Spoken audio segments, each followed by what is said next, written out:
If you like this video, please give it a thumbs up and hit the subscribe button as well as the bell to be notified of future videos. Thank you.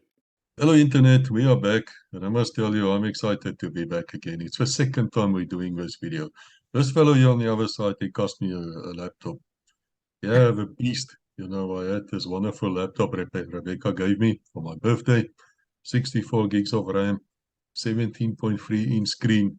Man, I was like a manure with this laptop. But sadly, once we've done this video, it was so good.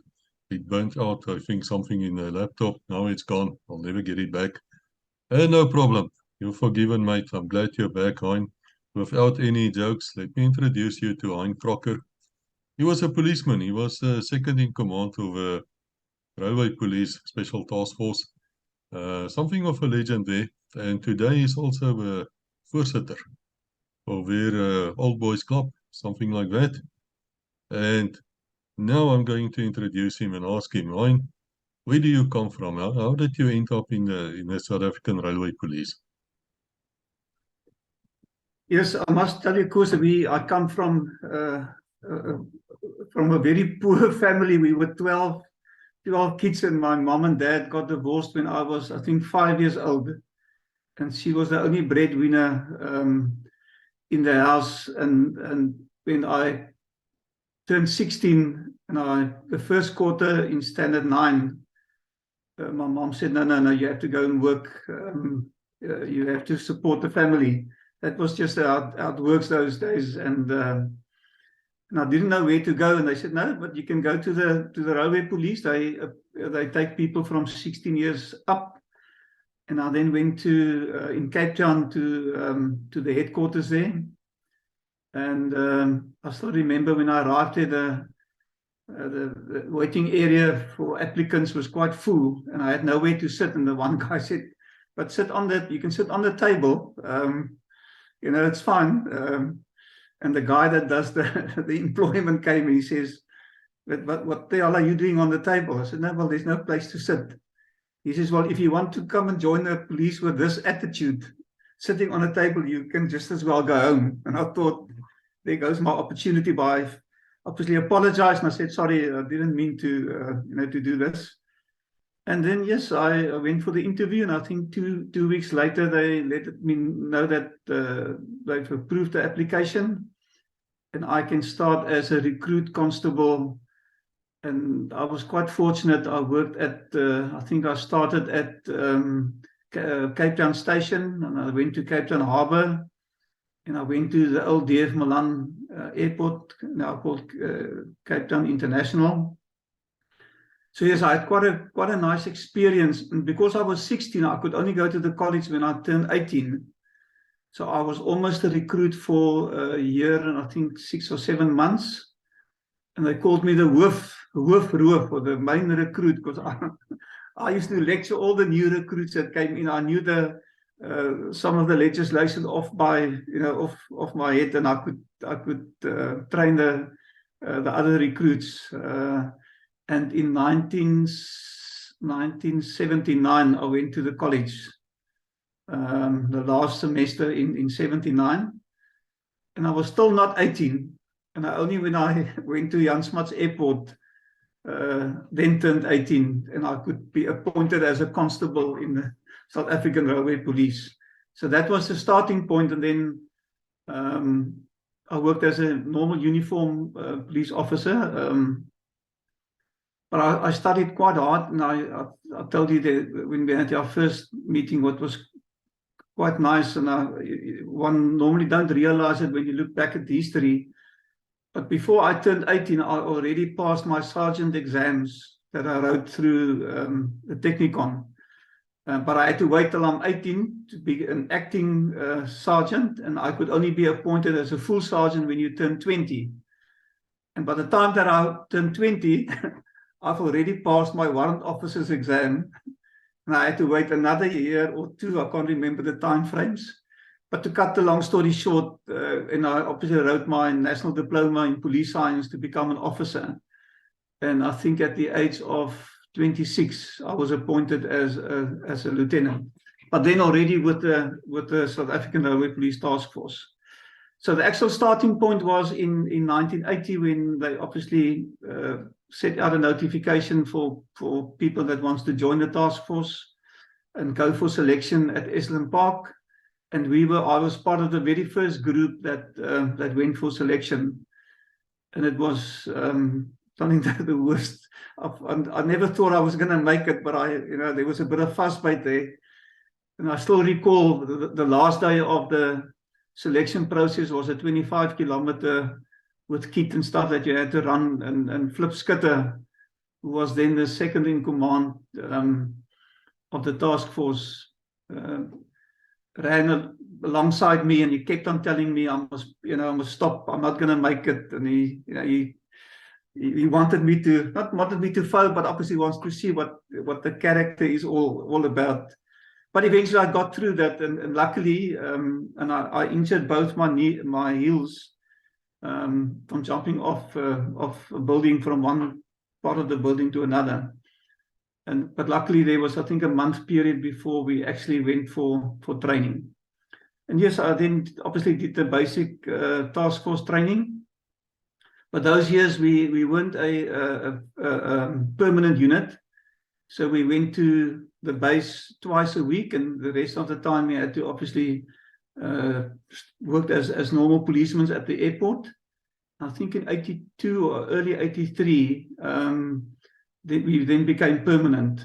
And I think I was then already a warrant officer or a sergeant, can't recall, but I think a warrant officer or sergeant first, and then Andre Olivier was then the commanding officer of the task force. He obviously, prior to that, in 79, they went to Miljuskop and was trained by the South African Police Task Force. And early 1979, we also went to Israel, to the Yamam, even Captain Ali Jooster, to be trained there. And when they came back, they started the first, obviously, training course for new selected recruits.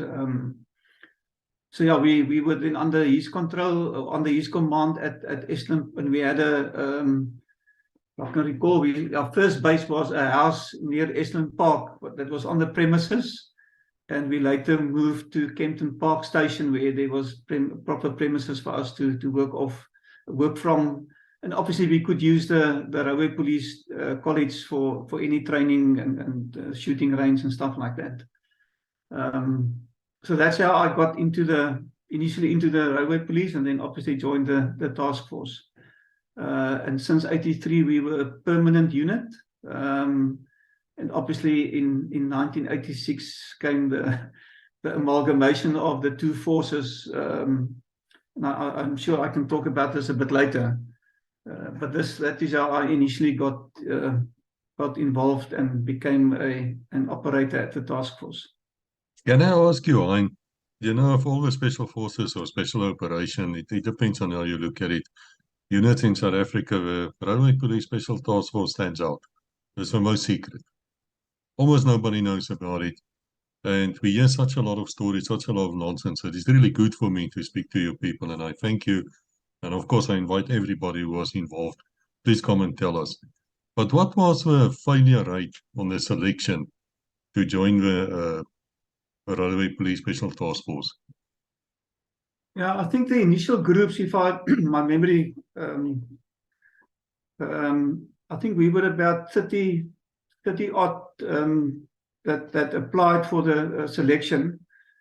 And I think at the end there was about 10 or 12 left after the 2 days selection process. Because obviously there was absolutely no sleep. I think there was 2 or 3 hours sleep during those 2 days, and they drilled you from arrival till you left. I think on the second day. It could have been a bit longer, but that's my I recognize it was, I think, 2 days. So yeah, the success rate wasn't that high, but I think there was a specific purpose for that. They wanted operators that could obviously withstand what was coming in terms of training. So yes, that I would say a 20%, 22% success rate to become a member of the task force after selection. Is there any way that if you look at the uniform that you could know this is a member of a special task force? Well, obviously, only after you did your training course and you obviously passed the course, you were then issued with your task force. What's it called? The fleels. Logo. Yeah. I'll put the picture Yeah. here in case people will show you what it Yeah. looks like. It was designed by Sure, yeah. Olivia, as far as I know. Yeah. Yeah. No, I can't see that. You're wearing your jacket with it. No, it's my task force t-shirt. Maybe you can. There's it. Oh, Yeah. I see. Yeah. Okay. Now we understand. Yes. Yeah. Thank you for that. Okay. Yeah. Okay. So you get this emblem, this unit badge, and I suppose they numbered. You can't just steal one and put it on. I mean, people will find out that Yeah. you're a fraud. And so, and then obviously we all wear camos. That was our daily outfit, and berets, obviously, but also with the logo on. So that was our dress code whilst being a member of the task force. It's interesting that you put it like that, whilst being a member of a task force. Does this mean that when you're not a member anymore, let's say you become an officer and you move further in life, but you're not allowed to wear that emblem anymore?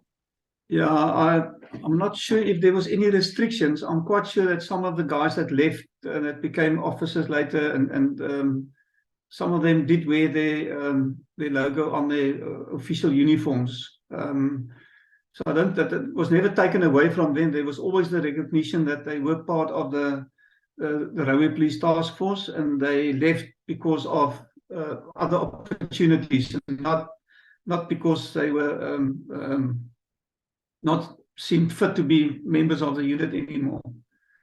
Because there was a code, obviously a code in the unit, and then if you transgresses or doesn't comply with the ethics of the task force, you could have been dismissed, and then obviously you would never be able to wear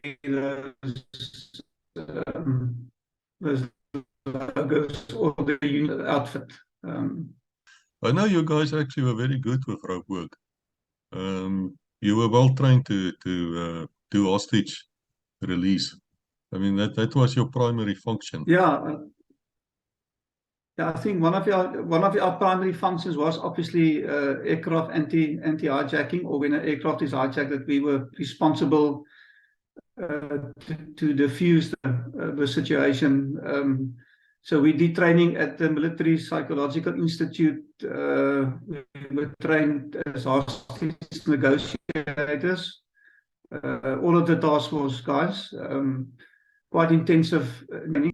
Then obviously our main focus was on aircrafts, and as you know, Andre Olivier and Johan Lotterit, they both went overseas, trained by the Amam and the German GSG-9 Special Task Force units, so they could come back and obviously transfer all that training and information over to us. And then and I still remember we had quite a lot of presentations that we would do from an anti-hijacking point of view, where they would invite other forces and overseas forces to come and sit in, and they were quite astonished that we were able, if you give the size of our task force guys, because normally when you associate someone with a special force, it's 6 feet tall and well built, and you're just normal people.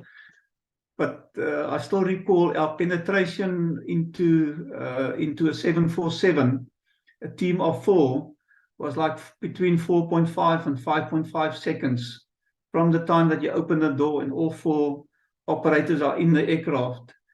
And even the guys from there was some of the special forces guys that was sitting inside the aeroplane when we did that. And they said they've never seen someone a unit that can penetrate an aircraft so fast. So yes, so I think we were seen as experts when it came to aircraft anti-hijacking, and obviously if there's a hostage situation. we didn't have any, any real situation except for the Air India aircraft that was hijacked. And we were deployed there, but there was no need for penetration. There was obviously proper negotiations to defuse the situation. When you penetrate an aircraft like a 747, there's obviously not only just 4 operators going in. How many of your operators would actually penetrate that aircraft at the same time? Yeah, there's obviously the entry points to those years. It was a 747.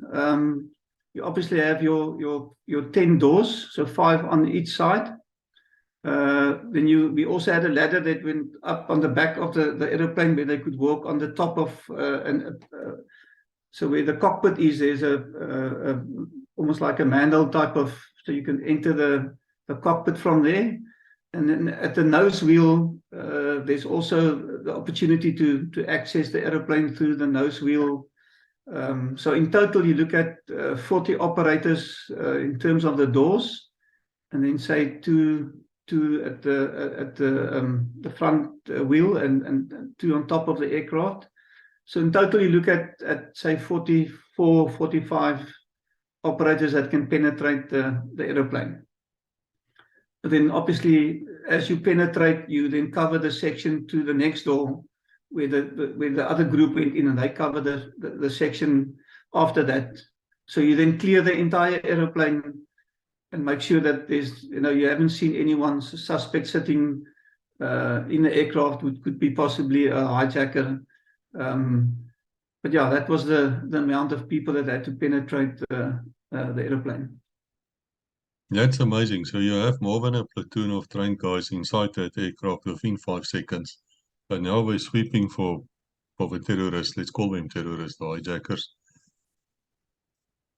Does the normal rules of engagement for the police apply here? Are you trying to arrest or are you trying to kill? Well, I think it depends on the situation itself. So obviously, if someone is armed and it's a definite threat, then obviously you would act accordingly and take that person out. Because when we penetrate the aeroplane, we obviously make it very clear for everyone to sit down and not to move or not to do anything. And we say, we say it loud and clear, so they understand that they must sit down and they mustn't make any movements. And as you clear the aeroplane, you obviously look, so all the seats are covered, both sides of the aisle. And you make sure, so if there's any movement or anyone that wants to pull out a firearm or whatever, there would be an immediate reaction. And most likely that reaction would be taking that person out or wounding him or whatever the situation is.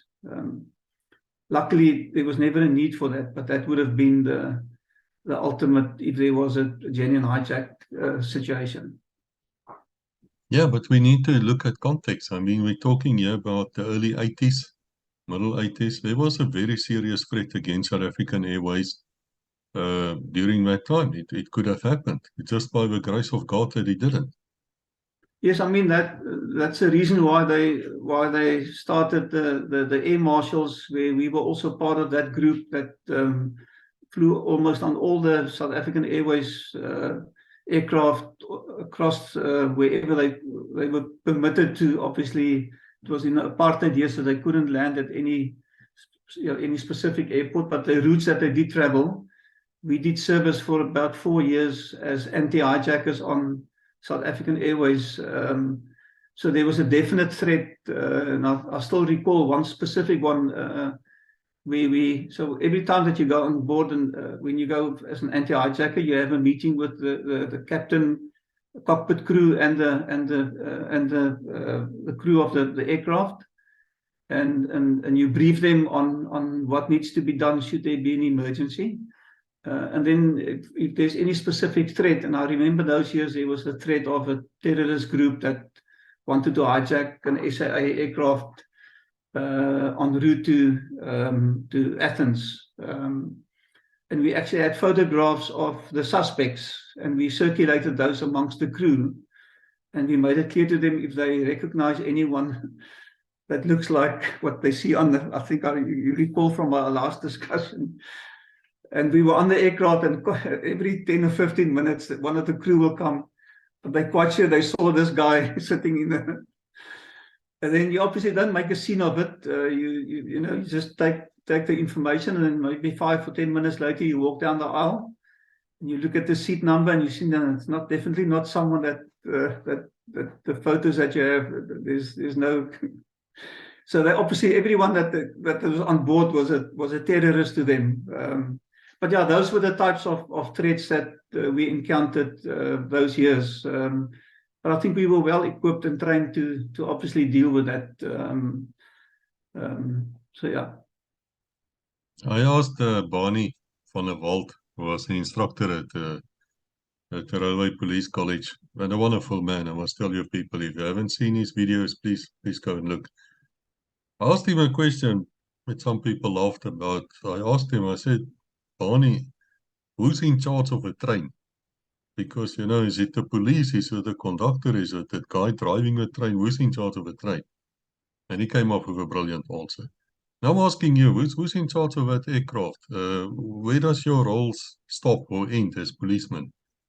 Would the police members on board, whether they being the anti-hijacker group or the special task force members, would they have some kind of a command function there, or is everything still under the captain? No, obviously the captain is always the person in charge of that aircraft. So at no stage would you be able to take over from obviously the main pilot. But there was obviously certain procedures that we need to follow. And typically when there's an incident, we will then go up to the cockpit, depending on the configuration of the airplane. But normally on a 747 with the upper deck, we would have 3 anti-hijackers, one at the top level, the first seat in the row, so you can see the cockpit clearly, because if someone wants to hijack the plane, that's the first target, is to get into the cockpit. And then you would have someone either in business or first class and one in economy class.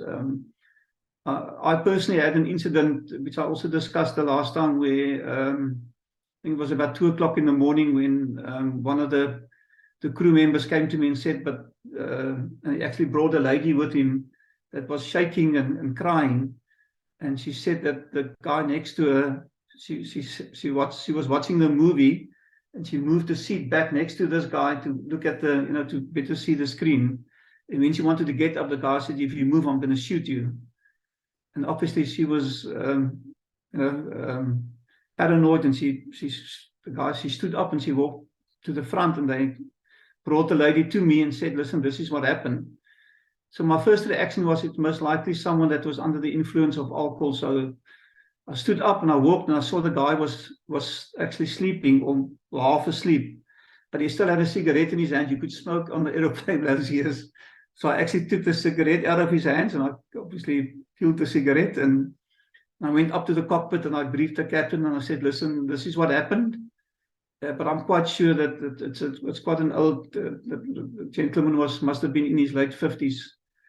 And I'm quite sure that there's no real threat, but we'll monitor the situation. And when we arrived, I think the trip was to Taiwan, if I'm not mistaken. And when we arrived there, I actually asked him, the crew asked him to stay behind. And then I approached him. I was a warrant officer then. And when I introduced myself, he was quite shocked. He says, but it's impossible. There can't be a policeman on the airplane. So I explained to him what we were doing. And then I took all his details, his passport number, and we let him continue on his journey. And 2 weeks later, I was on a flight from Hong Kong back to South Africa. And this guy came walking, and he saw me sitting, waiting to go on board. And he actually came to me in front of all the people on his knees. He says, I'm so sorry of what happened. I said, listen, just calm down, come sit next to me, don't make a scene. And he was actually the managing director of one of the glass companies. Can't recall the name now. But yeah, we opened a docket. I made a thorough statement under oath. We registered the case. And when we went to court in Kempton Park, they actually withdrew the case because of he had illness and he had to take medication. And the medication, obviously, with the alcohol was the trigger for him, obviously not knowing what he's doing or saying. So he was never prosecuted. But I think that was one of there was a few incidents that we had to address. But that was one of where we thought there could have been a problem, but handled it quite well, and nothing came of it. I think I also told you about General Magnus Malan that slept in front of a 747. So that was I was also on that flight so you're not allowed to obviously sleep in front of a door, even if you are 44,000 feet above sea level. But he was uncomfortable in his first class seat, and he actually, wanted to sleep. So he put blankets down there. And I also had to go to the cockpit and said to the pilot, while the minister is lying in front of the door, and he actually came down and said, "Listen, that's unacceptable." We never approached the passengers directly, because otherwise they will know that there's marshals on board. So we would always work through the crew, and when it was a serious incident, we would go to the captain. I'm quite sure some of the other anti-hijackers would have similar stories to tell, but those two I still recall very clearly. Those was the worst I've dealt with, so it wasn't that tense. I must say, I heard Andre Olivier say quite a few times that he would load some dummy round inside the recruits magazine, and then he would watch and see how fast that guy can clear that weapon to keep on shooting. Is that true? Were you using that type of training techniques? Yeah, it might have differed from training course to training course, or the group that came in for selection.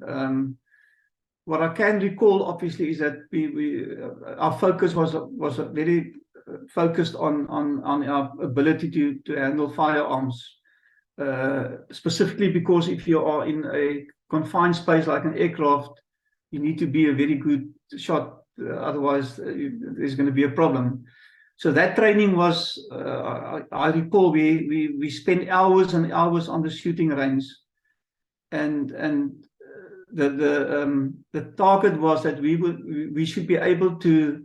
So if we had a 9mm Browning was our preferred pistols, and then so within 1.2 seconds you had to draw the firearm, cock the firearm, and hit the target within 1.2 seconds. And I promise you, initially you think it's impossible. You cannot. It's just humanly impossible. But a lot of us were able to do it within 1.2, but only after weeks and weeks of training and going through that motion. And obviously, because of the speed, and you want to cock the firearm, you damage your thumb and your forefinger is there's no skin left because of of doing it over and over and over and over. I never experienced a blank issue that there was blanks in the firearms. Could have been some of the other courses or groups. But yeah, firearm training was crucial to the success of what we were doing. And then if you couldn't shoot, you obviously wouldn't have made the selection. So part of the selection was also your ability to be able to handle a firearm.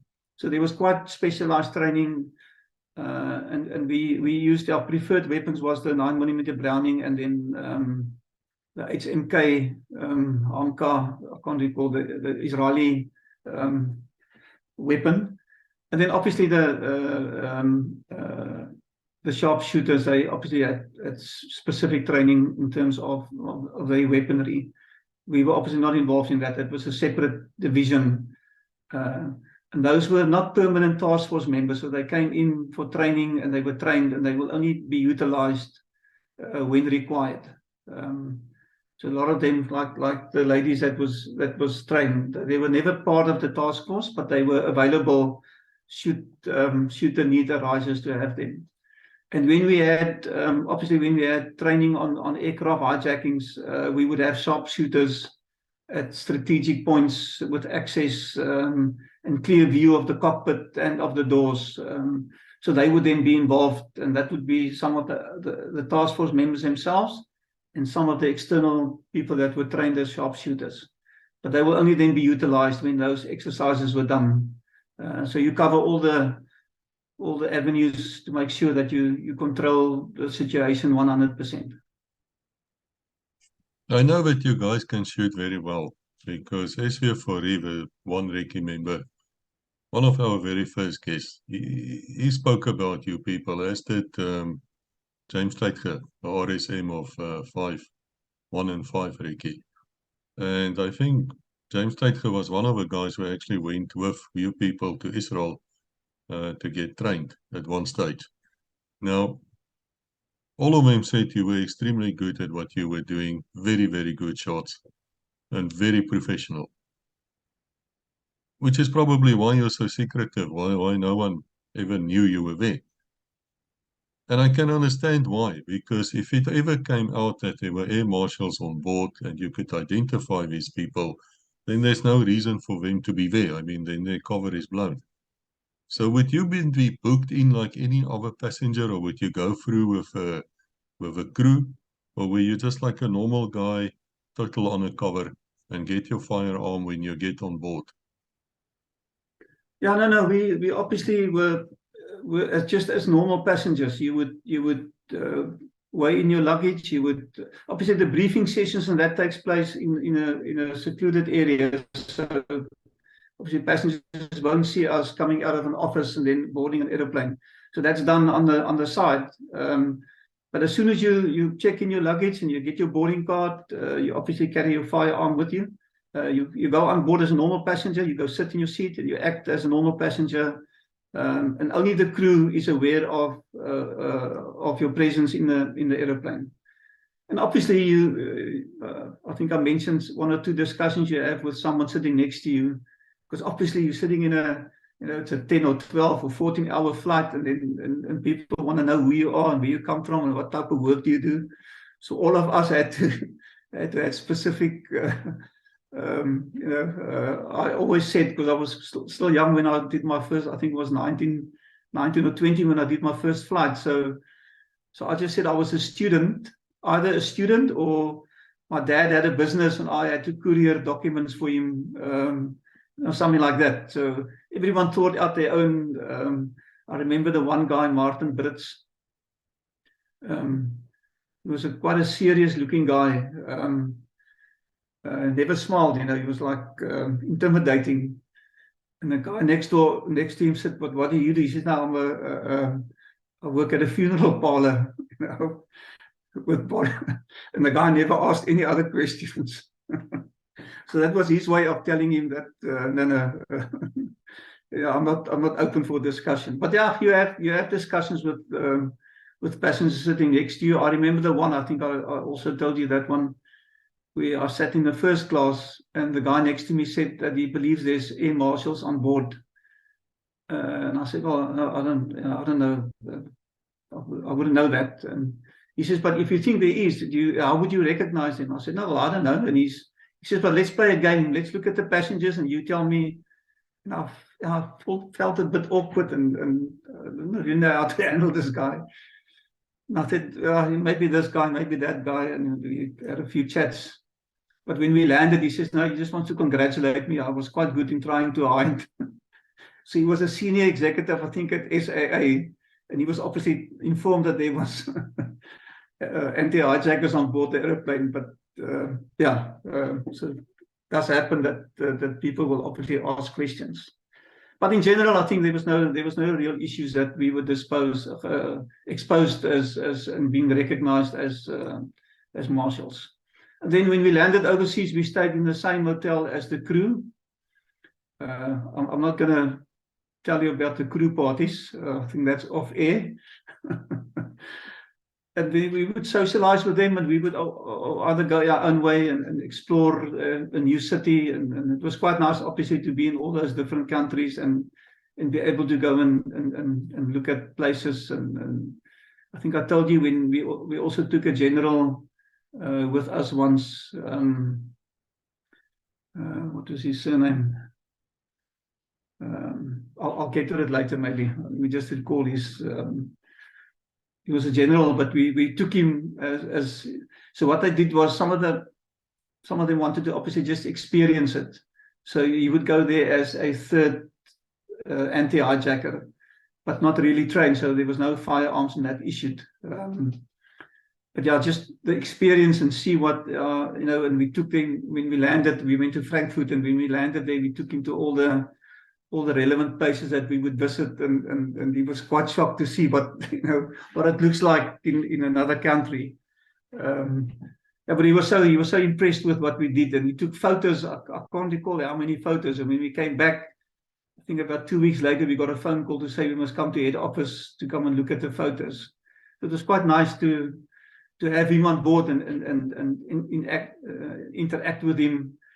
And obviously, you can't use ranks while you're flying. You can't use, say, general and sergeant, and so we had to call him on his first name when you want to talk to him. So it was quite nice to have that experience and also see him enjoying and realizing what we're actually doing as air marshals. He was quite impressed with the way we handled the trip and how we spoke to the crew and that. So that was quite a nice experience. I want to take you back to that incident with Mike Hoare, where they hijacked it. Was a 737, I think, from Air India. From Air India. The Seychelles affair. And Berensha says to me that it was unexpected. You got a call in the middle of the night and had to get your asses from, I believe, Johannesburg to Durban. And you learned a few lessons from that as well, in how to move so many people at the same time. We know now that the people who actually conducted this attack on the Seychelles were mostly ex-Rhodesian soldiers. Many of them were SAS members. Quite a lot of South African Special Forces members also there. It wasn't really not state supported, let me put it like that. Mike Hoare always said that the state was definitely involved, the South African government. Whether they admitted that up to now, I don't know, which is why I'm so careful of my words. But do you think with air specialist training as well, should you have to attack it? And you didn't. We know you didn't, because everything was sorted out by way of negotiation. Do you think it matters how well trained the opposition is on the other side?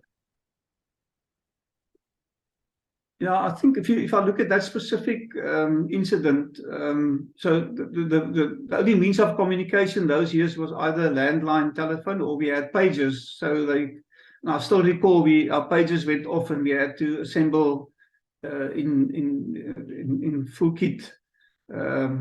I can't recall if we had a kit or just. But what we did prior to that, and that is in anticipation of something like that happened. So we had so each member of the task force had almost like a box where all the necessary equipment that you would need to take with you should there be an incident, and that was at if I remember correctly, stored at the airport. So whenever there was an incident, we would have quick access to all our equipment, so you don't have to run around and look for. So you had all your equipment would be there, and you could take that with you. I still, my memory is not so good about that, but I know there was something that was available to us. That just makes proper sense. You don't want to run around if there's an incident, so there has to be proper prior planning for an incident like that. And I remember we flew from the airport to Durban port. And I know the flight is normally a 55-minute flight, but the captain obviously opened those engines, and I think we landed within 25 or 30, just under 30 minutes. And obviously, when we were on board the aeroplane, we were only briefed when we were on board. Then we were properly briefed by Andre and obviously all the other members, and there was other senior officers. General Rupp was also on board the aeroplane, and they got constant feedback from Durban Airport, obviously via the communication with the pilot, I assume. It became, obviously, when we landed there, we then were told to surround the aeroplane.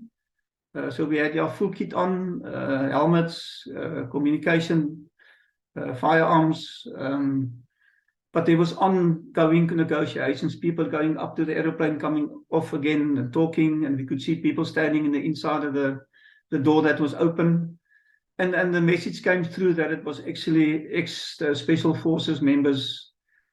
And not funny enough, but one of the guys on board was a brother of one of our task force members.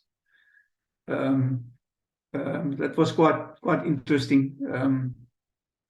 Renier Belzer was a task force member, and Dinky Belzer later became our commanding officer. And their one brother was recce, ex-recce when that happened. And shame, unfortunately, he was killed a few years later at a shop. They're still speculating around the motive. Because someone just walked in and shot and asked him for his name, and when he said, yes, it's me, they shot him 3 or 4 times. I think it was in a shopping center somewhere. But he passed away, obviously, after that. But yeah, that was... So we didn't obviously need to use any force, but I think we were well equipped and we understood what was necessary to be done. And the fact that we surrounded the aeroplane, normally that would never happen. We would always approach an aeroplane from the back without anyone seeing you. So we realized it's just more to secure the area than needing to access the aeroplane or take action against the hijackers. They obviously were armed, and I think it would have been a very bad shootout if something like that had to happen. But I think they also understood that they back in South Africa, that was their main focus, was to be able to get back into South Africa. Because if you recall, they came back because they were detected at the airport in Seychelles when and they had firearms, and so they had to run back, hijack the aeroplane that just landed, and then obviously flew to Durban. But yeah, that was quite a nice experience. From a technical viewpoint, you said to us that you would get your Browning high power out and shoot with it accurately, I presume, within 1.2 seconds. Now, that's very hard to do when you're sitting down. So do you have to practice getting this pistol also, or whatever? I think you use revolvers, actually. Yeah, on the aircraft we had 3-8 specials with obviously ammunition rounds that couldn't penetrate the fuselage of the aeroplane. So on contact it explodes. So that would be the rounds that you had in the 3-8. I don't think there's a necessity to draw at speed when you are in an aeroplane. So you obviously your firearm is on you, but there would never be a need, because you work from the understanding that no one knows that there is anti-hijackers on board. If the aeroplane is hijacked, it's very unlikely that the hijackers will know that there is air marshals on board, because it's never communicated. It's never been. No one knows about it except the people that does the work and obviously SAA and the crew. So there'd never be a need for drawing a firearm and shooting. It would be evaluating the situation on board the aeroplane and then make informed decisions on how you're going to deal with that specific situation. And it might even happen that you are on board and land without even doing anything, because you don't want to cause... you can imagine flying on an aeroplane at high speed and miles and kilometers above sea level, that you don't want to really get involved in a shooting incident inside an aircraft. So you would most likely follow all the other avenues to manage the situation, and only when it's really necessary would you then use your firearm. And that would be when the cockpit is under threat or there's a real threat, because if they take out the captain, then obviously you have a huge problem. Yes, there is a co-pilot, but there's still a problem. So yeah, there's no real need, I think, for necessity to fast draw. We used to call it fast draw when you on board an aircraft. You would obviously do it selectively, given the situation that you're dealing with. Now, may I ask that in an unlikely event, that's how I always say the briefings of the aircraft. In the unlikely event that someone listening here finds himself in an aircraft which is hijacked, what is the best advice for him? Just to let things not to intervene or to intervene? Well, just as an ordinary passenger. Yes, this is a normal civilian, might have some military experience, but he's just flying now somewhere and all hell breaks loose. Yeah, I think if I've looked at quite a few clips where aircrafts were hijacked and attempted, and where the passengers actually attacked the hijacker, and it does happen. I think they on some of the United States Airlines, they had some of those incidents. Our advice would be that you obviously never get involved in any of that, because any attempt to, because the problem that you sit with normally when there's hijackers on board an aeroplane, not all of them are. So there would be 5 of them on board. 2 would be, let's call them sleepers. They're armed, but they're sitting in different seats, and 3 of them will then hijack the aeroplane.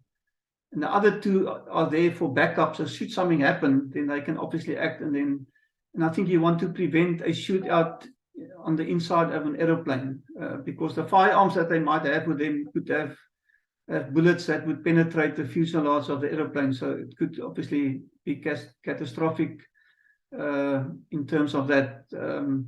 So my advice would be is just to listen to what is said and follow the guidelines. Because normally the crew or the captain will make announcements, unless they've obviously stopped him from communicating with passengers.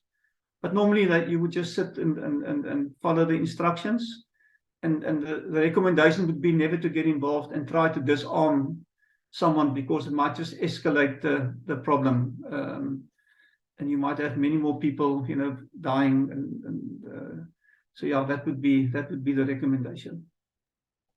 And I suppose the same where ontsetting, what do you call that? A rescue is actually taking place, not to intervene with the guys who's coming to rescue you.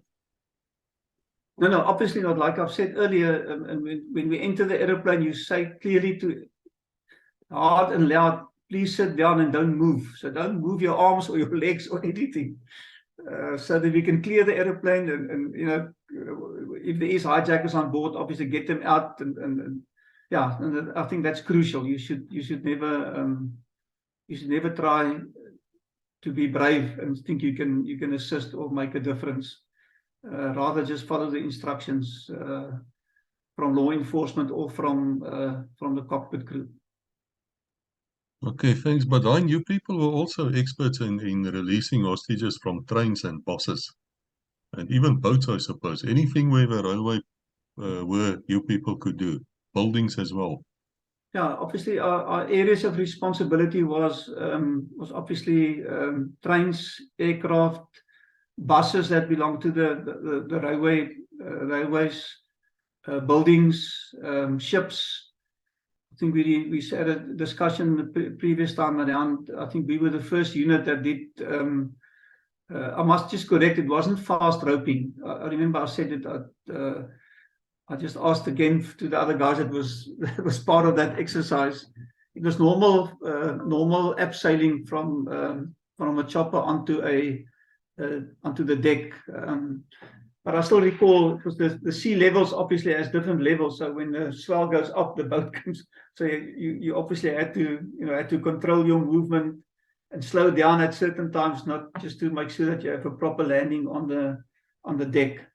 But yes, we were responsible for all of that, and in fact, all our exercises were based on our areas of responsibility. So we did a lot of mock operations in terms of buildings, and the aircraft was quite a lot of work done on that. But yes, we were able to be trained to do bus, if there was an hijack of a bus, how to stop the bus, how to penetrate. I don't know if you've seen some of those images, but it was well organized. You had a team penetrating the door of the bus, and you had you guys on the sides, one with his back against the bus, and he jump onto his knees and they get hold of you, and you just stand with your firearm. So you can cover the entire inside of the bus. So obviously we practiced that over and over and over, and we also had the Durban tattoo where we actually did a demonstration to the public, where we came in with choppers and did abseiling down and ambushed the bus and released the hostages from it. So that was definitely part of our routine training. But like I said, we never had any of those incidents, but I think we were very well prepared to deal with it should any of those arise. We did a lot of work I still remember in Joburg, in the city. We went off 20-story buildings just for exercise purposes. I still recall we went, so you abseil from obviously 20 floors from the top level of the building. And as you go down, you could see the people. They don't know that we're busy doing it, but they're working in their offices. And all of a sudden, there's 2 or 3 guys with camos looking from the outside into that was quite nice to see those reactions. I think we also, if my memory is correct, we also, I think, was the first unit that had dogs abseiling with the operator. So we had 2 or 3 guys that they were dog handlers. They were in the task force, and they were able to abseil with a dog at the harness on, and they abseiled together, which was quite impressive to see. And we obviously did a lot of fast roping as well. And I think we were also some of the first units where the operator goes down. So you normally, when you abseil, you go, you look at the building and you go down. And we had some of the, I didn't try that out. It's quite dangerous. But we had guys that was able to walk, so they would lean forward and then walk off the building with the rope in front of them. So they could obviously then see the entire area in front of them. So that was also quite interesting that some of the guys were able to do that. And I think there was a lot of first things done that was never done, maybe, but could have done by other units. I'm not saying they haven't done it, but I'm quite sure some of the stuff that we did was unique to the Railway Police Task Force. So yeah, I might be repeating myself, but I think we were properly trained in all aspects of what our responsibilities were and the areas of responsibility. And we had very good instructors, very good, the management team, the commanding officers. You look at Andre Olivier, you look at Flip Skutter, you look at Johan Lotriet, Dinky Belzer came in later. Yes, Dinky wasn't, he never went through selection. It was more an appointment from the outside, someone from the outside to take over. I think I was then doing my officer's course, and when I came back and joined again, because remember in '86 we amalgamated, and they still didn't know what to do with the task force. So we were actually still active, but doing very little. And we really only, if you look at the website, on your website, I also used the 1989 as the last year where we still existed, even though the amalgamation took place in '86, because they never knew what to do with us, and we were moved around and based at the airport. I became a shift commander at the airport, because I obviously used to work at the airport. So my last working days was as a shift commander, lieutenant on the airport. So it was myself and Dinky. Dinky was then the commanding officer, and between myself and Johan Nel were the 2 IBs of the unit. But it was also very nice and I think I mentioned it in the previous interview. So initially, obviously, Andre started. Andre's approach. He's got a very direct approach, and it's go in and go in for the kill. Where Lotriet was more focused on procedures and proper procedures and following guidelines, and not indicating that there's something wrong with the approach. And we wrote training manuals for basic and advanced task force training, proper training manuals. And the new guys that came in it's almost a 70-day, not over one period, but a total of 70 days training before that person is qualified as an operator. And you had to do you could do a basic task force course and an advanced task force course. And then obviously all the add-ons, most of us were trained as bomb experts, explosive experts. We had sharpshooters, we had divers, we had guys that did parachute training. So all the spectrums was followed, or was whatever there was available to us to enhance our abilities. That training was provided either in-house or externally with the South African Defence Force. So we had, I think, an excellent relationship with all the other special forces. And I think specifically the recce's, I mentioned to you that I personally did with some of the other guys, did a advanced and basic demolition course, and we did an urban warfare course, a 6-week course with the recce's. At top level training, there was all existing operators. It wasn't for new guys, it was for experienced guys. And we were able to handle ourselves, I think, extremely well. I think I still recall I was the fittest student on the course, and Buchler, the one operator, was, I think, the second best shot. Lottrit obviously he was involved in providing training as well.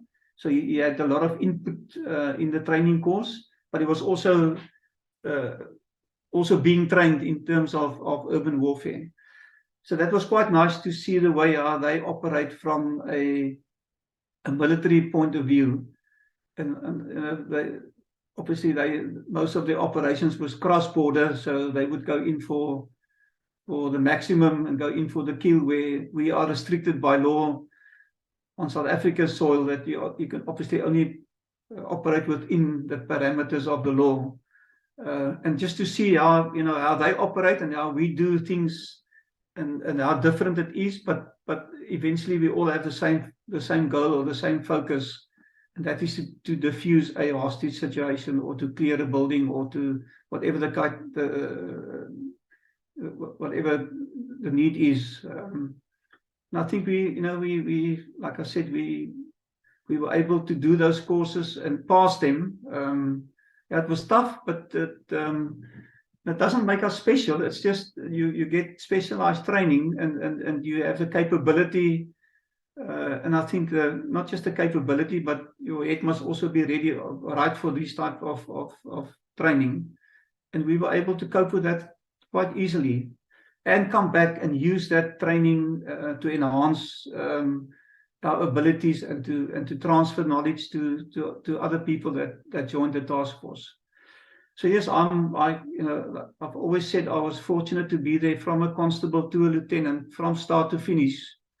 And I think I can speak with not with authority, but from an experience point of view. I've seen everything that happened there. I went through all the commanding officers that was there, and I just have the highest respect for all of them, for what they've done and achieved.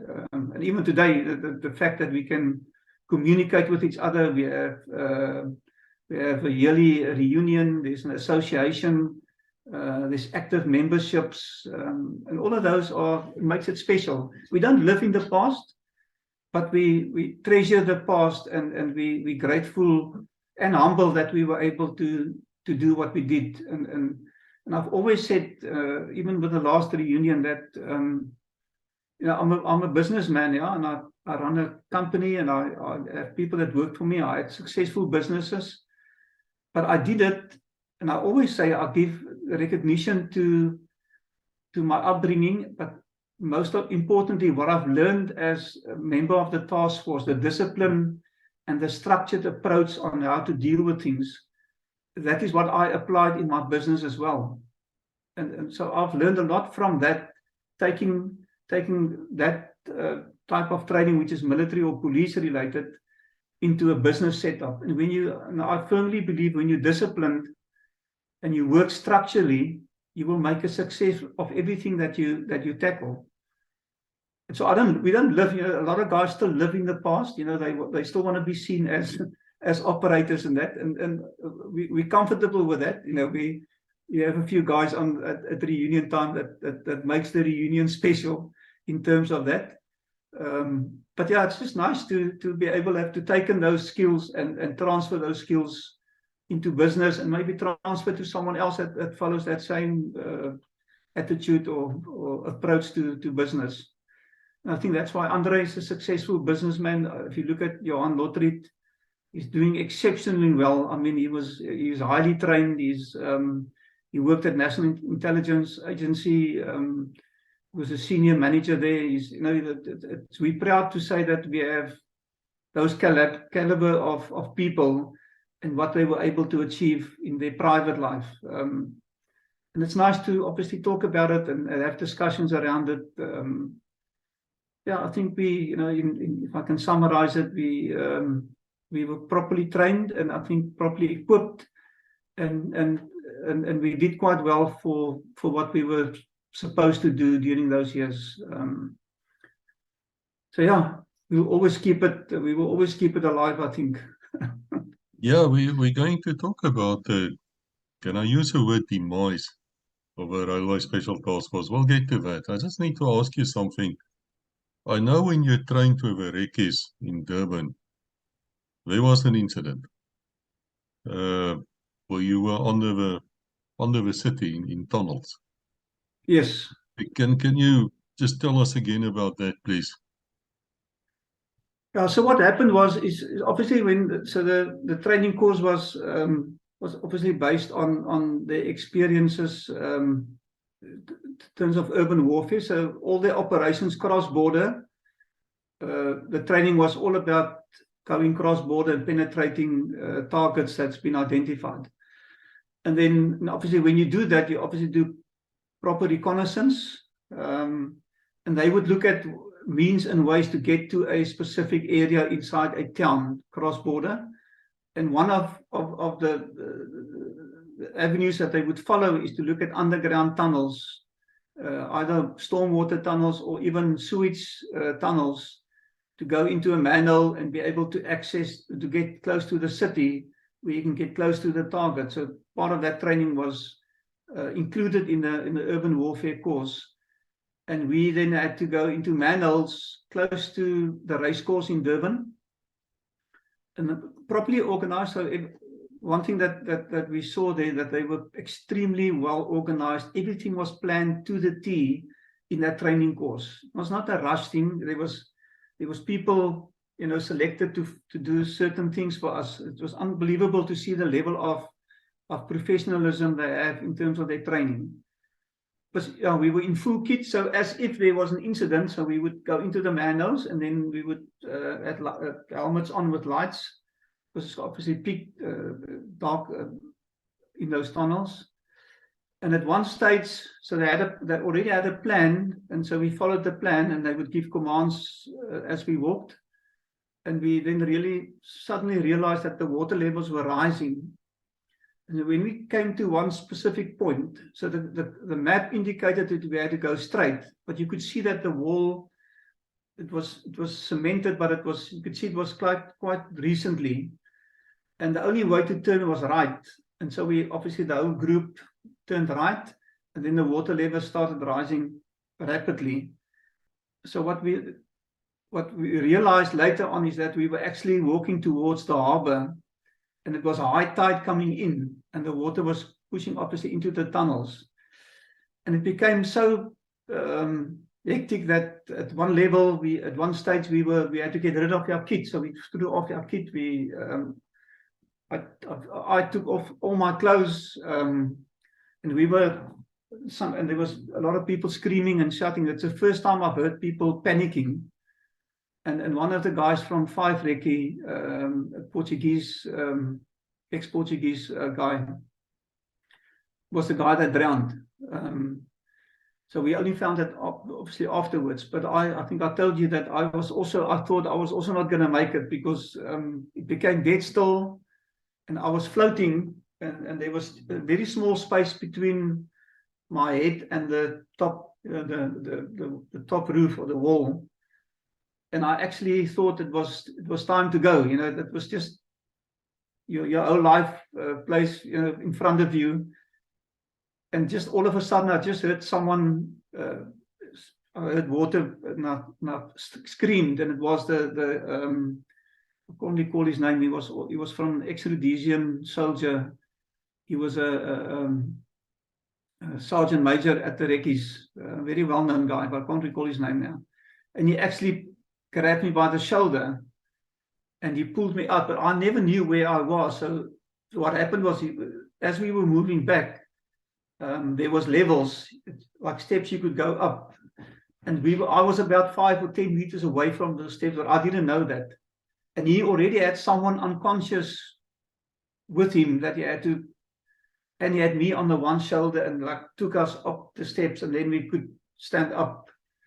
So it was unbelievable. And we, Johan Lotrick will tell you that story maybe a bit differently, but because obviously he was very concerned, because what happened was, as soon as that happened, they took roll call at the recce base. So they were obviously radio communication, and they had to account for every member on the team that was on the course, obviously. So they gave them messages through.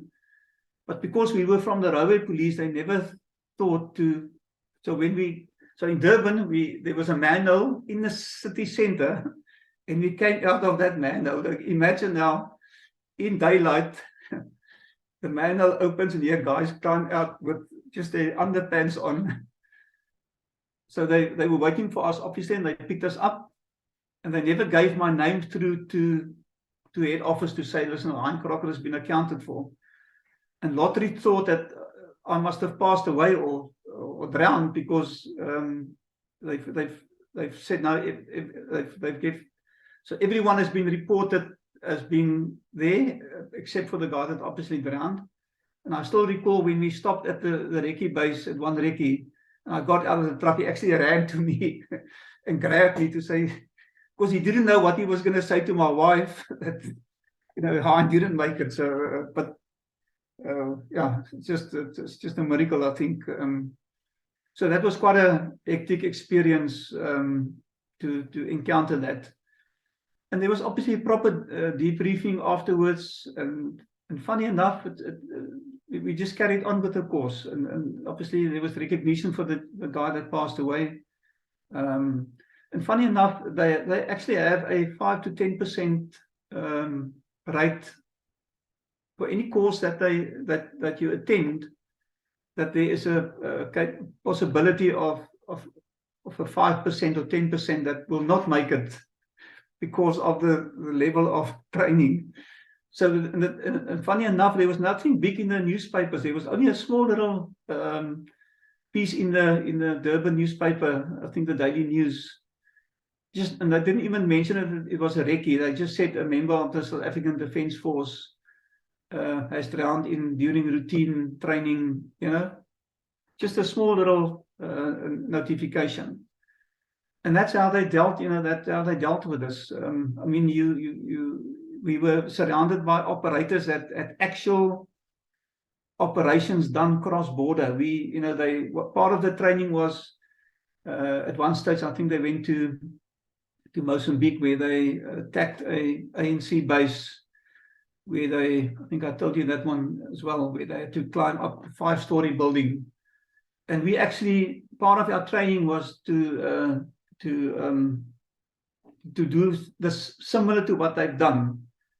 Now, I still recall we had to go to a building in Durban, and they loaded us in a refuge truck with refuge in, and it was stinking, and so they wanted you to feel that, or to what's the right word, to experience is what they experienced when they had to do something like that. That you had to make use of whatever is available to get to your target.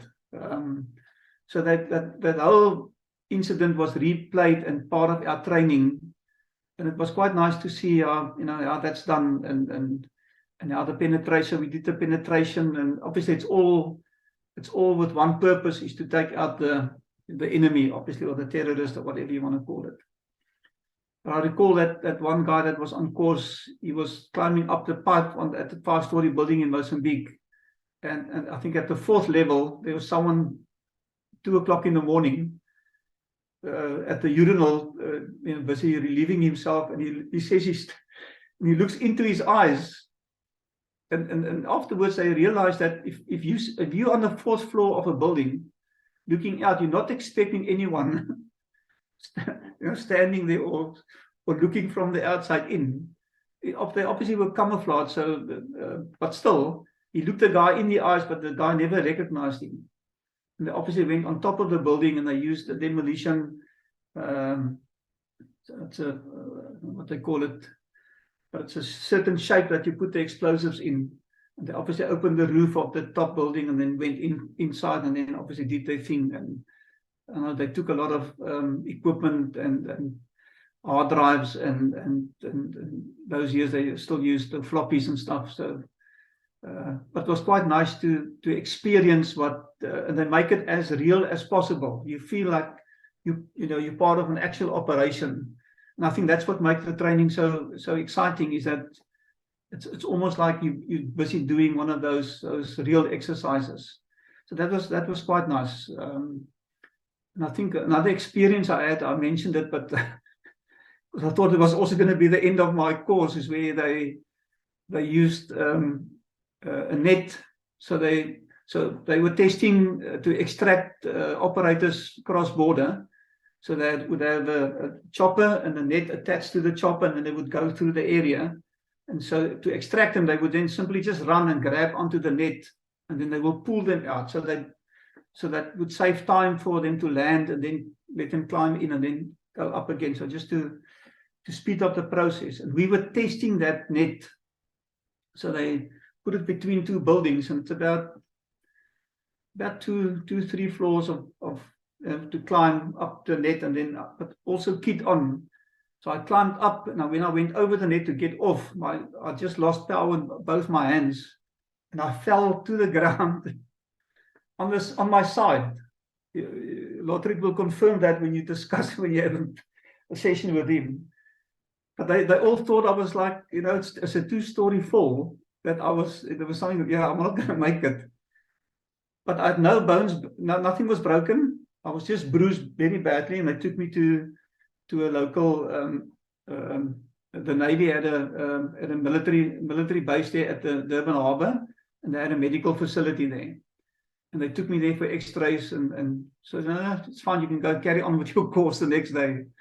So that was quite, and I still recall, I think I told you, we at the later stage that we were invited to the one recce base ourselves and the SA Police Task Force, and then obviously their guys, and you maybe can translate it, but it's called snel inbraak technieke. So if you want to penetrate buildings, and and we had to go and present the way we did it. The SAP task force had to obviously their way, and the recce's would explain how they do it. And I'm not going to badmouth anyone. I'm just saying it was quite an experience. But when I stood up, because I had to present on behalf of the task force, so the first thing they recognized was me almost drowned and falling off. So they were quite glad to see that I'm still alive and well. But yeah, I think we made nice contributions to to explain how we would penetrate houses and buildings and how they do it. It was quite a nice course. Nice. It was just a 2-day, almost like a seminar, not a real course. I think that was the extent of our involvement with the recce's. I think they recognized us as as proper trained operators, and obviously I think we had more respect for them, because we know that apart from them being well trained, they had actual experience of what they were trained for. Yeah, and it's just nice to obviously have those experiences provided to us. And yeah, if you look at the collective training and the knowledge of all the guys in the task force, I mean, I think it's immense. If you could have that that ability to say, this is what the extent of the knowledge. And the sad part, it's never going to be used anymore, or never be transferred to a new generation, or it's quite sad. But I assume that's part of life. That's how it works. It's a sad thing in life to me that people always talk about 3-1 battalion, 3-2 battalion, the betrayals which took place there. But before that, in 1986, the railway police as an entity, and by that time, I think, going on its own for more than 50 years, suddenly was incorporated in the South African police force, which was a much, much bigger organization. It was immensely big in relation to the railway police. And of course, when you integrate these people, it means obviously that the traditions of the old force, the smaller force, is going to disappear, which is very sad. It should never have happened. It was one of the worst mistakes the nationalist government ever made. You just need to go and look at the railways today to see how really horrible a mistake that was. I don't know why they did it. And we can't really find out because, those were wimps in those days. They're all dead now. We are the wimps now. That's why we're doing the talking. And the railway police was extremely good at what they did. And they were good at everything. I mean, I worked as a state prosecutor after I qualified as an attorney. And I met some of the former railway police detectives. And I can tell you it was a damn pleasure to work with these people because their dockets were perfectly done. They knew the law and they also would type it out. So I had no problems reading the statements because I can tell you as a state prosecutor, man, you can't read what these people have been saying and then you can't present the case to the court. And of course, it's not your duty as a state prosecutor to get a guy guilty. Not at all. Your duty is just to bring the case to the court, let the court decide, and that's it. People misunderstand that. So, and I have to say, some prosecutors, of course, think they're little gods, and so they just want to get everybody guilty, which is nonsense. That's not law, that's nonsense. And so we had the special task force, let's call it the special forces, right inside the railway police, specializing in hostage work, rescue of hostages, the premier force to do it in South Africa. And in 1986, I don't know how many of you remember, that was after the Rubicon speech, a few years, all hell was breaking loose. I was in a police vein. And we were fighting. I'm saying to you, we were fighting all the way. And yet this unit then sort of was disbanded, not really disbanded, but never given a chance to do anything. And I know it's a tragic story, but I have to ask you, Hein, what happened? Yeah, we obviously at that stage I was 26. I was one of the first railway police warrant officers that did our officers course at the South African Police. But I think prior to that, obviously the decision was made at, I assume, at political level, that there should only be one force and not two forces. So in terms of the negotiations and how they came to the conclusion that that should be the way to go, obviously we had no say in that, and we simply just, I think there was some sort of almost like a referendum that was held, and they actually asked some of the railway police guys what would they prefer to go or not. If I recall, I might not have been official, but I know there was some sort of a referendum. But nevertheless, the decision was made then to amalgamate the two forces. And I think within the first year of that amalgamation, you could see the problems that started popping up. Because a lot of because we had presence at almost every railway station. There was a charge office in the station building, on the platform. There was police patrolling, there was police on the platforms. And I think within the first 3 months, most of those charge offices were closed, and they were just obviously posted out to other SAP stations and units And I think within a year you could see that crime has increased, that the quality of police work at those railway stations was non-existent. And I think if they want to be honest, and I think I saw an insert, I think a few years back, where the Minister of Transport in the new government actually made the comment that they should have never amalgamated the two forces. Because what they did was, after they saw the deterioration of the railways, they started a security branch, physical security. And I actually, when I left the police, I actually was one of the first people to be employed at the railways security training, or Transnet security training college. And we wrote all the training material for those security guards. And I was there for 3 or 4 years before I left.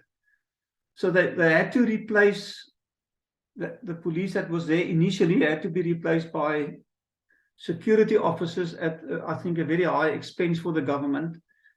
But to answer your question, I think that was one of the biggest mistakes that they've made. And I wholeheartedly agree with you. It was, and I still look at pictures today where people post pictures of the past. When you see a railway policeman on the platform, the neatness of the uniform, the shoes that shining, the cap is fitted perfectly, and you just imagine how could they ever make that decision. And I think maybe it's a good time to repeat what I've said with the first interview, where I actually wrote a letter to the what are they called, state security, where I expressed my concerns that they have amalgamated, and we had to go for selection. We were humiliated. We withdrew from selection, from training, and that they've made a big mistake to obviously amalgamated the two forces. And where General Wanderach, then Brigadier Wanderach, myself and Dinky Belzer had to report to head office. I still recall we arrived at 9 o'clock and he only saw us about at 12, so he had to sit there in the aisle for 3 hours. And obviously, the State Security Council gave the SAP the letter. It was written by my ex-wife. So I didn't write the letter myself. Not a coward, but I thought if they want to trace it, it might be a bit difficult. And he actually said to me in the meeting that he knew that I was the one that. And I said, well, I didn't write the letter. And he still promised me that he's going to transfer me to a place where no one will ever find me. And that also didn't materialize. So I'm quite sure the letter issue is being dealt with. I obviously kept it very quiet for many, many years. I think the first time I told someone about it must have been 20 years after I left. But yeah, that's how passionate I was about the railway police and obviously the task force. That was the saddest thing, is the fact that the task force was no longer going to be there, and that expertise is never going to be utilized. Yes, Maritz van Zyl did their course, and I think the other guy was Eugene Felds. Yeah, he also did the course, but they actually never focused on aircraft anti-hijacking. They never had a proper unit doing that, or I think I've told you when there was on ENCA, I was sitting in front of my TV, I think in Oudtshoorn. When I was in Oudtshoorn, and news came up that there was a suspect hijack of a South African Airlink aeroplane, and so I thought, let me just, and I actually could send a message or something to them, and I said, listen, I was an ex-task force member, and this is what we would have done, because I didn't know what was going on. And they actually phoned me and said, can we interview you? And I had an interview on ENCA. And I just explained the basics of what should have happened once they've got notification of a possible hijack. So the first thing is to get the passenger list and to see who's on board, because that document is available at wherever the check-ins took place. And how you should have approached the situation. Of course, it seems like no one in the SAP attended to, or I think there was 2 or 3 police vans that rushed to the airport, but there was no unit going there and defusing obviously it wasn't an hijack, it was obviously not a real hijack, it's something else that caused the flight to land somewhere. But just that indicated to me that they still haven't, there was no proper structure, I think, to deal with a possible hijacking. I might be wrong. That's just the conclusion I reached from the fact that they didn't act, and that I had the ability to be able to talk to them and say what they should have done. Not that it is important, but I just thought, because it brought back a lot of memories that yes, we would have acted immediately. This is what we would have done. And now there's a possible hijack, but there's no one really, reacting. And I think only 2 days later, they had an interview with the police to ask them what happened and just to go through the drill. So yeah, to answer your question, I think it's the biggest mistake they've made to amalgamate the 2 forces. We can just look today at our railway network, the stations, the buildings, the kilometers of rail train that has been stolen, and it's a sad picture if you look at what it looks like today. And I think they will never ever be able to correct it. It's just not. I don't think it's possible. So yeah, I think that was a sad. I think if you look at my website on the task force, there's a paragraph where we are on the history of the task force. We are said it was a very sad moment for South Africa to lose a unit like the Special Task Force. Yeah, it was totally ridiculous. I remember in 2019, right in the beginning, before COVID, Rebecca and myself was in South Africa, and I wanted to show her the Owl House. I'm not even sure where it is, but anyway, you drive down south, and we wouldn't believe. The next moment, we find 3 locomotives, brand new ones, which has been derailed. And they're lying there and standing there right next to the railway line. I actually have pictures of us inside them. I mean, I had to stop and go and look what's going on here. That would never have happened in the old days. But let's talk about the old days. You have a website, and as I always say to you people, on that website is a book. It's free. You can get hold of it. You can download it. It's a book about the railway police, and it's a fantastic book. I've had the honor now to speak to quite a few people who actually wrote stories inside the book. It's one of the few books I read back to front within 2 or 3 days, and that was, I mean, it's a thick book. It's probably 500 pages, probably more. You can download that book there for free. You can spread it around, and you can also look at the pictures and whatever else you have on that website. Can you tell me about it, this website? Are you trying to keep the spirit of the railway police alive? Yeah, just to maybe, what was quite nice, I think it was a Brigadier Ronnie Bale, I think it was a brigadier when he passed away. His son actually phoned me one day and said, listen, my dad has written this book. At that point, before he passed away, I think they sold the book. There was a fee that you had to pay for the book, just to cover, I assume, costs. And he said, listen, I want to donate it to you, to the I don't know why he phoned me, but he said, we want to donate it to you, and please don't make money out of it, but see if you can distribute this in any way or means to people that would like to see it. So that was quite a nice gesture from his son, and they actually, I think, sent it with Postnet or whatever. And I then, and obviously I had the electronic copy of the book as well that he emailed me. And so let me get to the point where when we started, when the task, obviously when we let's call it disband or whatever you want to call it. We only had our first reunion we left, let's say 1989, and only in 1993 did we have our first reunion at Esland Park. That photo is also on we only took a few photos, but it's also on the website.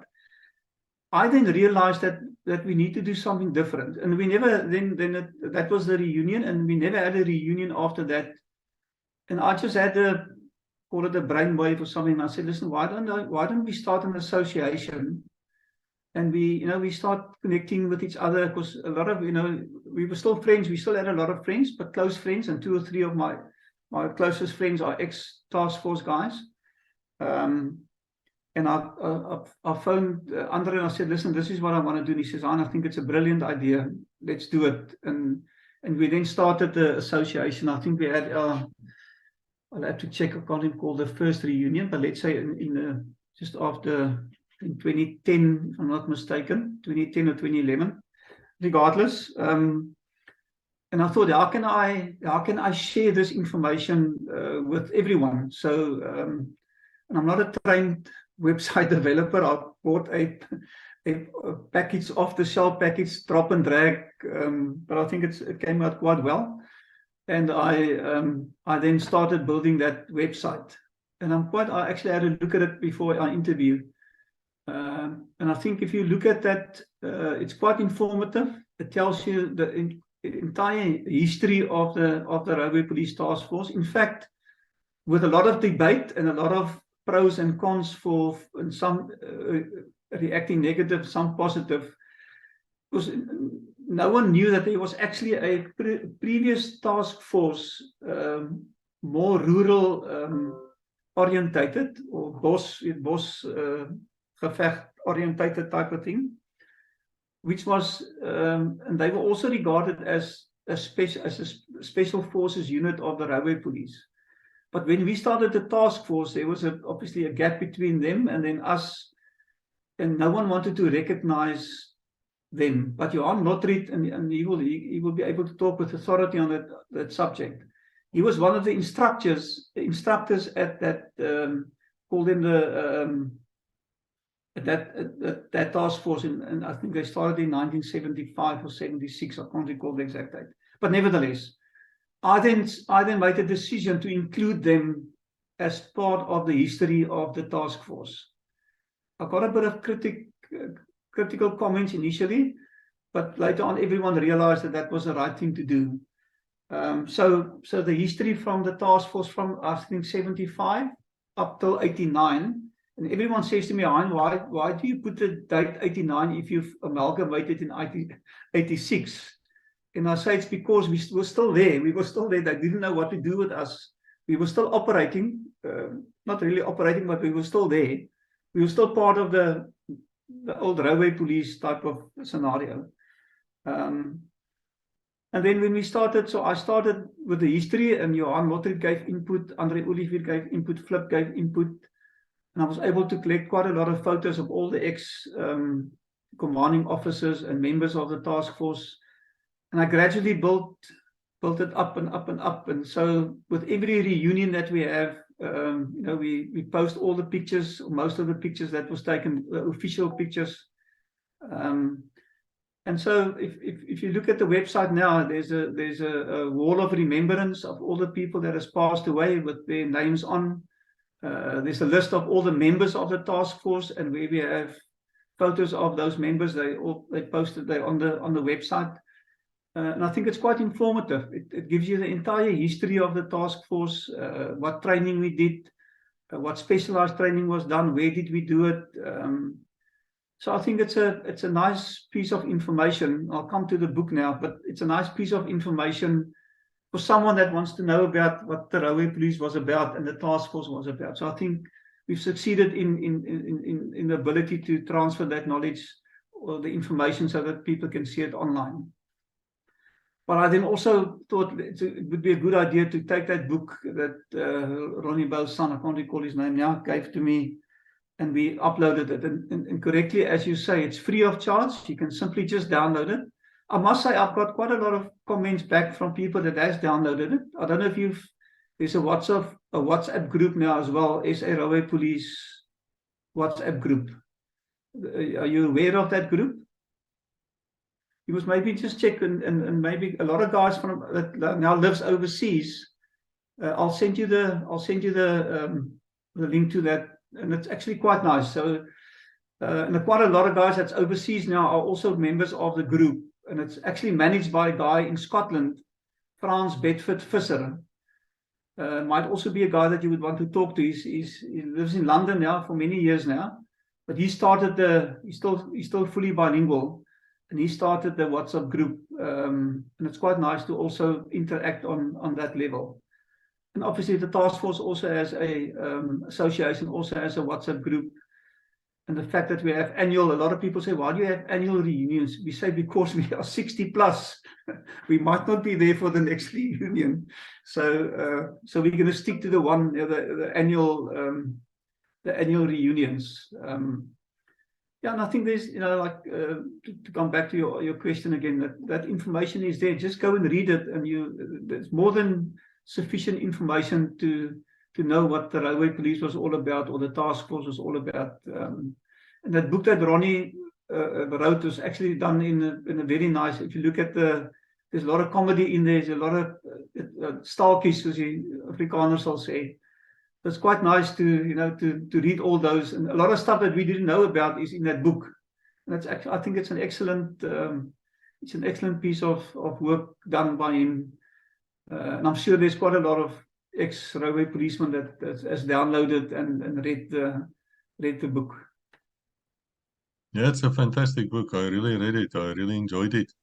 I think this previous task force you're talking about, those are guys who went to the border, to Wombolo. So they went to the border. So they were properly trained. If you look at, I think you've looked at the website, but on the website there's photos of them. Ronnie Bailey's on those photos. He was one of the instructors. Olivier Lotriet was one of the instructors. I think they were given that time that back in the 70s. I mean, I think they were also properly equipped and properly trained. And I think the highlight was when we as an association decided to give them task force wings at a ceremony in Bloemfontein. And I think I told you that there was, I've never seen grown men cried for the recognition they got from us, to say, because I issued all the certificates, and Andre put the badge on their clothing, and just the reaction from those guys and the appreciation that they are recognized as special. And a lot of people objected. I said, listen guys, why do you object to something that's beautiful, that makes people feel better about themselves? And it's very unfortunate that people still, you shouldn't live in the past, rather use what you've learned in the past and apply, but don't. So there was a lot of people saying, no, you mustn't do it. But eventually when it was done, it was, I think, one of the best things that we could have ever done. I still communicate with guys that I met there that I never knew before. And they always say thank you for what we've done to recognize them as special task force members, or whatever the case might be. So I think that was quite a nice gesture from our side to get them involved.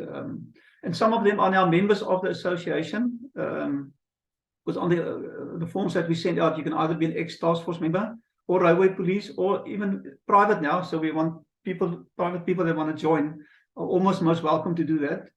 And we're encouraging our families to get involved. So my son wants to go to the next reunion. I'll take him with, and so you can see and experience what the old buddies talk about and all the stories that comes out.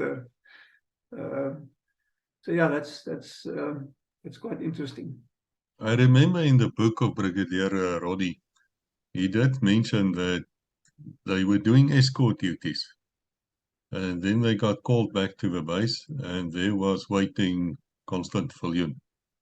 And Constant Viljoen was so impressed with the job they've done that he actually said to his officers, if you people want to know how to go and do convoy protection, come and see these policemen here. And that coming from Constant Volune to me is fantastic, because there's no love lost between, you know, the police and the army in general speaking. I mean, it's all in good fun, of course, but people were not. But anyway, you know what I mean. But there's another subject which I want to approach before we let you go. We know you're a busy man. We have to look after our own people. You know, we're all you have at the end of the day. It's no use to just fight with them and tell them how useless they are. They're all a bunch of case, you know, the word. We'll never use it on this channel. Tell me about this initiative, and is there any way we can get involved? Yeah, so what we've done is, as part of the when we started the association, we I think in the early days of starting it, we decided that at some stage we should assist ex-members of the task force. Initially, just ex-members of the task force that goes through a hard time, maybe lost their jobs or financially strained. But obviously, we had to get funding to do that, and so when you join the association, it's a voluntary thing. So there's no fixed money that you have to pay monthly, but you can pay a monthly fee or an annual fee or donation. So there's quite a nice contribution from existing members, and we've also got some anonymous donations where the money was just paid into our account and no one wants to say who it was, but some, you know, quite a nice amount. And we then decided, but let's also extend this to ex-military veterans that might fall onto hard times. And I was, on 2 occasions, I actually directly interacted with, so both of them stayed in Oudtshoorn, where I was for 5 or 6 years before I moved to Langebaan. And, you know, I actually went to go and see them. Andre contacted me and said, listen, these guys are, you know, they're going through hard times. And I went to go and meet them, and I realized that the situation was dire and they were in need of assistance. And we obviously, a lot of people say don't give cash, but, you know, buy groceries and stuff like that. But sometimes you need cash to do. So what we've done is we've split it. So we would say, let's say we spend 3,000, the 1,500 would be on groceries and stuff and necessities, and the others would be cash. Because I mean, there's other stuff that needs to be done, and you can't do it with groceries. So and they were so grateful for, you know, just to see how grateful they were that someone was there to assist them. But obviously it's a once-off, you know, and I always try, and I spoke to both guys and I said, listen, but, you know, and one guy come from an intelligence background, the other guy was working overseas in Iraq. And I said, listen, you guys got so much experience, why don't you just convert that into something meaningful? Even if you write a book or get involved with a security company, or, you know, just share your skills with, there should be a market somewhere for, I haven't followed up, but I mean, it's not sustainable to just give money and food. I think that's not necessarily the right thing to do. You should also try to see if there's other means and ways of assisting. And obviously some of our own task force guys has also gone through some hard times.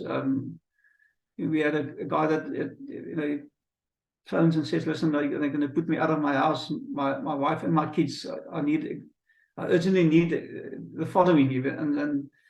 And I just put it on the WhatsApp group, and guys, actually, we donated directly into his bank account from our private, not even from the association's account. So the association gave an amount, but some of the individuals also, and I think within 2 days, he had something like 15 grand in his account to solve his problem initially. And that's an ongoing thing. So, you know, as soon as there's someone that has a problem, they will contact me, Andre or Flip, and I would look at the circumstances and we'll make a call on how we can assist. And we've helped quite a lot. And I think I also mentioned that at one stage there was a initiative for the farmers, had a specific name, Boxie for a Boer. So anything that you could pack in a box, I think I told you the other, when we had our first meeting, they send it to the farm, and we had a note inside just to say where it comes from. And the farmer actually phoned me he was like crying on the phone. He was so happy with what we've done for him and his wife. And you just realize that when people is in need, and we don't want to put it onto the big screen, it's nothing, we don't communicate that or put it on social media. But just to see the gratitude from that farmer, it was quite, it affects you, you realize that there's a lot of people that are battling out there. And if you can make a contribution, don't hesitate, look at the circumstances and see if you can help. And once again, it's not a sustainable thing. It's a pity that you can't sustain those type of supports. But at least we try to do something when the need arises. And we're always open to look at, even if it's outside the task force, ex-task force members, where we can help, we will obviously assist those veterans. There's nothing better in life than loyalty. And I must thank you. I must thank you also for coming back here. You people listening here, it's the first time you're hearing it, but we've heard it all before. But it wasn't boring, I must tell you. I actually really enjoyed this. This is fantastic.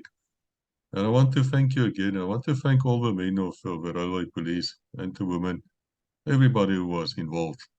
I know there's a lot of you still coming here to talk to legacy, like, that we can inform the world about yourself. For the rest of you out there, come and talk to us. If you don't talk to us and you die, I can't reach you. I'm sorry, man. We'll have to wait until we're in heaven. And then it's really unimportant, I think, for what you did on earth. So come and talk to us now while you can. Let us create this legacy. We have control of it now because we decide what our legacy is by just telling the truth. Isn't that ironic? By just telling the truth and telling what we experienced, that we can create, and we are creating a great legacy. I want to thank all of you who's watching here. Spread the word, spread the videos around, tell your mates about it, put it on Facebook, the links, and until we meet again, God bless. Yeah, because I think also from our side, we also need to thank you for, I think it's an unbelievable thing that you're doing in terms of the legend project that you participate in. And I assume you the main guy in driving this. So yes, I think it's just unbelievably, we're grateful for the exposure, I think. And I think we need to put in an effort to support you for what you're doing for us. So I'll definitely take that a step further. But thanks for the nice chat and the nice interview. I really appreciate it. And it's nice to have chatted to you and see you again. Thanks a lot. Thanks, Hein. We appreciate it.